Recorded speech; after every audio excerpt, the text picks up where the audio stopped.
ध्यान से। ये आपका क्लास 10th के बायोलॉजी का लास्ट चैप्टर है और चैप्टर का नाम है बेटा आनुवांशिकता। तो ध्यान से सब समझोगे, चैप्टर नंबर 4 यानी लास्ट चैप्टर है, इसे आप अच्छे से समझोगे। बाकी हमने बायोलॉजी के सभी चैप्टर को कवर कर लिया है। इस आनुवांशिकता को समझिए। और आनुवांशिकता से पहले देखिए बेटा कि आनुवांशिकता के जो जनक थे वो कौन थे बेटा, ग्रेगर जॉन मेंडल। ठीक है, इनका पूरा नाम क्या है मेंडल का, ग्रेगर जॉन मेंडल। ये आनुवांशिकता के क्या थे बेटा जी, जनक थे। ओके, अब यहाँ पर मैंने लिख दिया ये 1822 और 1884। इसका मतलब क्या बेटा जी कि जो 1822 है इसमें इनका क्या हुआ था, जन्म हुआ था बेटा। क्या हुआ था, जन्म। और ये जो 1884 है इनमें इनकी क्या हो गई थी, मृत्यु हो गई थी। तो समझ गए थे इसी बात। 1822 सन 1822 में इनका जन्म हुआ था और सन 1884 में इनकी क्या हो गई थी बेटा जी, मृत्यु हो गई थी। इनका ध्यान रखोगे, इन्होंने जो अपनी प्राथमिक शिक्षा थी, जो प्राथमिक इनकी शिक्षा थी, प्राथमिक इनका जो अध्ययन था वो किया था बेटा कहाँ पर, गिरिजाघर में। कहाँ पर किया था, गिरिजाघर में। पहले हम इनका थोड़ा सा छोटा सा हिस्ट्री बता देते हैं जॉन मेंडल के बारे में, उसके बाद हम चैप्टर को डिस्कस करेंगे। ठीक है, तो प्राथमिक शिक्षा कहाँ पर इन्होंने की थी, गिरजाघर में। गिरजाघर में प्राथमिक शिक्षा इन्होंने प्राप्त की थी। उसके बाद में इन्होंने जो अपनी उच्चतर शिक्षा थी, यानी कि अंतिम शिक्षा बोले या उच्चतर शिक्षा बोले, उच्चतर शिक्षा, उच्चतर शिक्षा की थी बेटा इन्होंने व्यान विश्वविद्यालय में। व्यान क्या था यहाँ पर समझोगे, मैं अभी बताऊंगा। व्यान विश्वविद्यालय में इन्होंने अपनी उच्चतर शिक्षा को प्राप्त किया था। ठीक है बेटा जी, आगे यहाँ पर समझेंगे ये व्यान क्या है। तो आप इनका एक बात ध्यान से सुनोगे कि इनका जो जन्म था बेटा, ये कहाँ के थे, तो ये ऑस्ट्रिया के थे। कहाँ के थे, ऑस्ट्रिया नाम का एक देश है, ऑस्ट्रिया नाम का देश, ये वहां के रहने वाले थे। और इस ऑस्ट्रिया की राजधानी है बेटा कहाँ पर, व्यान। तो व्यान ऑस्ट्रिया की राजधानी है, जहां पर इन्होंने अपनी उच्चतर शिक्षा को प्राप्त किया था। कोई प्रॉब्लम है यहाँ तक?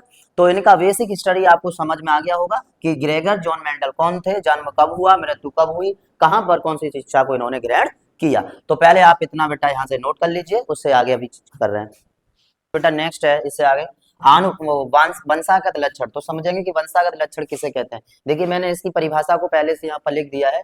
यहाँ पर समझोगे बेटा, वे लक्षण जो एक पीढ़ी से दूसरी पीढ़ी में जाते हैं, अर्थात पीढ़ी दर पीढ़ी चलने वाले लक्षणों को क्या कहते हैं, वंशागत लक्षण कहते हैं। बेटा पीढ़ी दर पीढ़ी जाने वाले लक्षणों को क्या कहेंगे, वंशागत लक्षण कहेंगे।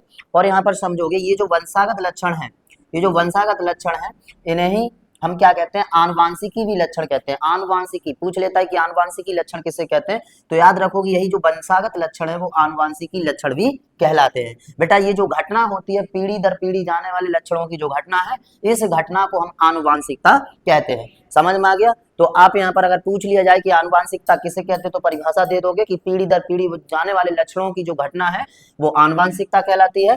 पीढ़ी दर पीढ़ी चलने वाले लक्षणों को वंशागत या फिर आनुवांशिकी लक्षण कहते हैं। कोई प्रॉब्लम यहाँ पर?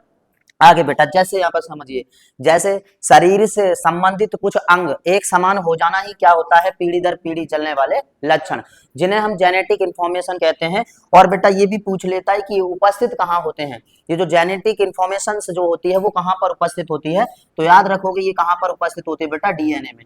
कहाँ पर उपस्थित होती है, डीएनए में उपस्थित होता है यहाँ पर जेनेटिक इंफॉर्मेशन यानी वंशागत लक्षण। जैसे किसी किसी की 5 उंगली की जगह 6 उंगली का आना, आंख में अंतर, नाक में, मुंह में, कान में, ये सब जो एक समान दिखता है वही क्या होते हैं, वंशागत लक्षण होते हैं। तो इतना समझ में आ गया होगा। अब इससे रिलेटेड कुछ क्वेश्चन पूछ लिए जाते हैं, कैसे क्वेश्चन होते हैं वो मैं आपको यहाँ पर बताऊंगा। पहले आप इतना बेटा जी नोट कर लीजिए। ठीक है, देखिए बेटा यहाँ पर हमने कुछ क्वेश्चंस को यहाँ पर लिख रखा है, कुछ इस तरीके से क्वेश्चन को पूछ लेता है एग्जाम में। ठीक है बेटा, ध्यान से समझोगे इधर। जैसे पहला क्वेश्चन है यहाँ पर, आनुवांशिकता के जनक कौन थे, तो इसका आंसर सिंपल हो जाएगा बेटा जी। क्या आंसर होगा बताएंगे, आनुवांशिकता के जनक कौन थे, मेंडल, यानी ग्रेगर जॉन मेंडल। बेटा आनुवांशिकता के जनक मेंडल थे। ओके बेटा, नेक्स्ट क्वेश्चन है, आनुवांशिकी शब्द का प्रयोग किसने किया। देखिए बेटा इस क्वेश्चन में बहुत स्टूडेंट कंफ्यूज होते हैं कि आनुवांशिकी शब्द का प्रयोग किसने किया। बेटा ये बात याद रखो, इस क्वेश्चन को पहले देखो, आनुवांशिकता की खोज किसने की थी, तो बेटा किसने की थी, मेंडल ने। किसने की थी भैया, मेंडल ने।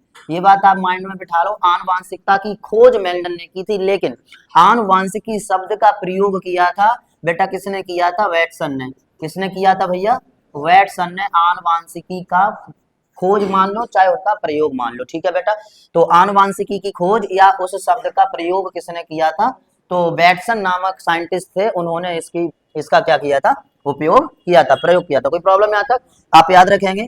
अब नेक्स्ट क्वेश्चन है बेटा, आनुवांशिकता किसे कहते हैं? तो सिंपल आप बता सकते हैं, पीढ़ी दर पीढ़ी चलने वाले जो लक्षण होते हैं उसके जाने की जो घटना है वही क्या कहलाती है, आनुवांशिकता कहलाती है। मैं अभी बता चुका हूँ आपको।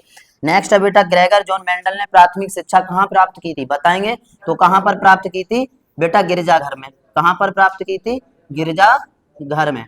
बेटा गिरजाघर में इन्होंने अपनी प्राथमिक शिक्षा को प्राप्त किया था। और इनकी अंतिम जो उच्चतर शिक्षा थी वो कहाँ पर हुई थी, बियान विश्वविद्यालय में इन्होंने अंतिम शिक्षा इनकी उच्चतर शिक्षा को प्राप्त किया था। कोई प्रॉब्लम? आगे इसी तरह क्वेश्चन डिस्कस करता है तो मैं और क्वेश्चंस बताऊंगा कि कैसे वो क्वेश्चंस को एग्जाम में पूछता है। तो